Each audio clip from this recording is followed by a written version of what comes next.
السلام علیکم ورحمۃ اللہ وبرکاتہ۔ ناظرین، استقبال ہے ہمارے یوٹیوب چینل رہبر انسانیت میں۔ امید ہے کہ آپ بخیر و عافیت ہوں گے۔ اللہ آپ کو سلامت رکھے۔ ہماری درخواست ہے اگر آپ ہمارے چینل پر نئے ہیں تو ہمارے اس چینل کو ضرور سبسکرائب کر لیں۔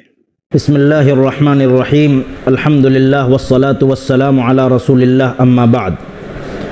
عن المغیرۃ بن شعبۃ رضی اللہ عنہ قال کسفت الشمس على عهد رسول الله صلی اللہ علیہ وسلم یوم مات ابراہیم فقال الناس کسفت الشمس لموت ابراہیم فقال رسول اللہ صلی اللہ علیہ وسلم ان الشمس والقمر لا ينكسفان لموت احد ولا لحیاته فاذا رأيتم فصلوا وادعوا اللہ، رواہ البخاری و مسلم۔ معزز ناظرین اکرام، اس حدیث مبارکہ میں سورج گہن سے متعلق رسول اللہ صلی اللہ علیہ وآلہ وسلم کی کچھ ضروری ہدایات ہے۔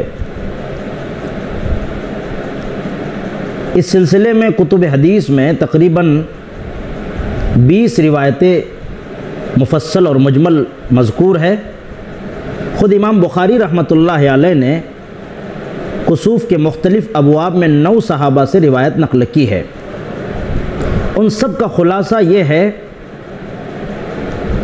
سب سے پہلی بات، سورج یا چاند کو جو گہن لگتا ہے وہ کسی کی موت کی وجہ سے یا کوئی حادثہ یا کوئی واقعہ رونما ہونے کی وجہ سے نہیں لگتا،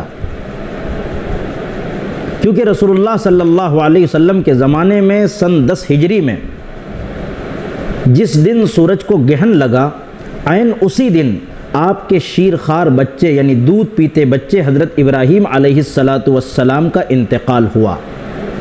تو لوگوں میں یہ بات مشہور ہو گئی تھی کہ حضرت ابراہیم کے انتقال کی وجہ سے سورج کو گہن لگا ہے۔ تو رسول اللہ صلی اللہ علیہ وآلہ وسلم نے اس بات کی تردید فرمائی کہ کسی کی موت اور حیات کی وجہ سے سورج کو گہن نہیں لگتا، بلکہ یہ اللہ کے جانب سے بندوں کے دلوں میں خوف پیدا کرنے کے لیے اور ڈرنے کے لیے، گناہ چھڑوانے کے لیے، گناہوں سے بچنے کی تنبیہ کرنے کے لیے اللہ کی طرف سے رونما ہوتے ہیں۔ کسی کی موت اور حیات سے سورج کو گہن نہیں لگتا۔ دوسری بات یہ ہے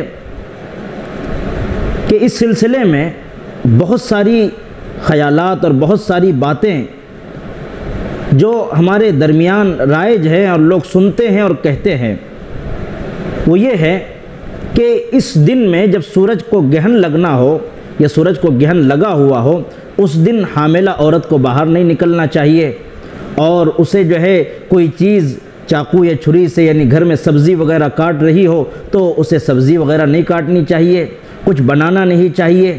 اس طرح کی توہم پرستی ہے اور خیالات ہے۔ یہ خیالات بالکل باطل ہے، اس کی شریعت میں کوئی حقیقت نہیں ہے، ایسا کچھ بھی نہیں ہے۔ آپ کھانا پکا سکتی ہے، آپ سبزیاں کاٹ سکتی ہیں۔ لوگوں میں یہ مشہور ہے کہ اگر جو ہے وہ اس طرح کرے گی تو اس کے پیٹ میں جو بچہ پرورش پا رہا ہے وہ ٹکڑے ٹکڑے ہوگا یا اس کی پیدائش ناقص ہوگی۔ مختلف باتیں ہیں، شریعت میں اس کی کوئی اصل نہیں ہے۔ آپ کھانا پکا سکتی ہے، آپ سبزی ترکاری کاٹ سکتی ہے اور بنا سکتی ہے، اور اس بات کی اس حدیث سے تردید ہوتی ہے۔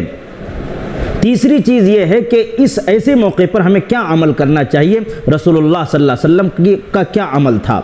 رسول اللہ صلی اللہ علیہ وآلہ وسلم نے جب یہ موقع پیش آیا سن 10 ہجری میں، تو روایت میں لکھا ہے کہ جب آپ نے دیکھا کہ سورج کو گہن لگ گیا، آپ خوف کے عالم میں، گھبراہٹ کے عالم میں، راوی روایت فرماتے ہیں کہ آپ ایسی بے چینی کے عالم میں گھر سے نکلے کہ آپ کی چادر لٹک رہی تھی، اور آپ جو ہے چادر بھی صحیح سے اوڑے ہوئے نہیں تھے، بلکہ چادر زمین سے گھسٹ رہی تھی، اور آپ خوف کے عالم میں مسجد میں تشریف لے گئے۔ آپ نے 2 رکعت نماز پڑھائی اور بڑی لمبی نماز پڑھائی اور بڑا طویل قیام کیا۔ بعض روایتوں میں آتا ہے، حضرت عائشہ رضی اللہ تعالیٰ عنہ فرماتی ہے کہ میرا اندازہ یہ ہے کہ آپ نے پہلی رکعت کے اندر سورہ بقرہ پڑھی ہوگی اور دوسری رکعت کے اندر سورہ آل عمران پڑھی ہوگی۔ یہ کتنی طویل صورتیں ہیں، سورہ بقرہ 2.5 پاروں پر مشتمل ہے، تو یعنی کتنی خوف اور ڈر کی بات ہے۔ اللہ کی طرف متوجہ ہونا کتنا ضروری ہے، جب بخشایا رسول، اللہ کا محبوب، اللہ کا دلارا، تاجدار مدینہ اللہ کے حضور اتنا تضرع کر رہے ہیں، آپ جو ہے کبھی نماز میں ہاتھ آگے بڑھاتے، کبھی آنکھیں آگے ہوتے، کبھی پیچھے ہوتے، گھبراہٹ کا یہ عالم تھا کہ آپ بڑے جو ہے عاجزی کے ساتھ خدا کی طرف متوجہ ہوتے تھے، اور اتنا طویل قیام، یعنی اتنی لمبی نماز آپ نے پڑھی۔ حضرت جابر کی روایت ہے کہ بعض صحابہ اتنے لمبی طویل قیام کی سکت نہیں رکھتے تھے، بعض لوگ گر پڑے، بعض لوگ اتنے طویل قیام سے بے ہوش ہو گئے، تو نماز کے بعد ان کے سروں پر پانی ڈالا گیا، تب انہیں ہوش آیا۔ یعنی اتنی طویل آپ نماز پڑھتے تھے۔ تو چاہے وہ مرد ہو چاہے عورت ہو، انہیں نماز پڑھنی چاہیے جب تک کہ سورج روشن نہ ہو جائے، اپنے معمول کے مطابق روشن نہ ہو جائے، اس وقت تک ذکر و اذکار میں، دعاؤں میں، نماز میں، تلاوت میں اور استغفار کی کثرت میں، اور خاص طور سے دعاؤں میں مشغول ہونے کی ضرورت ہے۔ رسول اللہ صلی اللہ علیہ وسلم کا یہی معمول تھا کہ آپ نے بڑی لمبی نماز پڑھی، بہت لمبی دعا کی اور اللہ کے حضور میں عاجزی اور انکساری کی۔ اس لیے آج کے دن ہمارا یہ عمل ہونا چاہیے، دعا میں لگ جائے، اللہ کے سامنے عاجزی اور انکساری کریں۔ ہمیں چاہیے کہ آج کے دن ہم اللہ کے سامنے خوب عاجزی اور انکساری کریں، اپنے گناہوں سے معافی طلب کریں، استغفار کی کثرت کریں اور خوب لمبی نماز پڑھیں، تاکہ جو ہے اللہ اس سورج کی جو ہیئت کو اپنے معمول پر لے آئے اور یہ دوبارہ روشن ہو جائے۔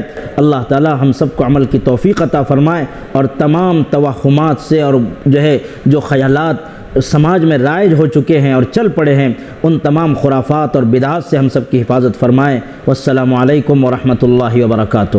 یہ چینل سے خدا کی دین کی ہوتی اشاعت ہے، یہ چینل رہبر انسانیت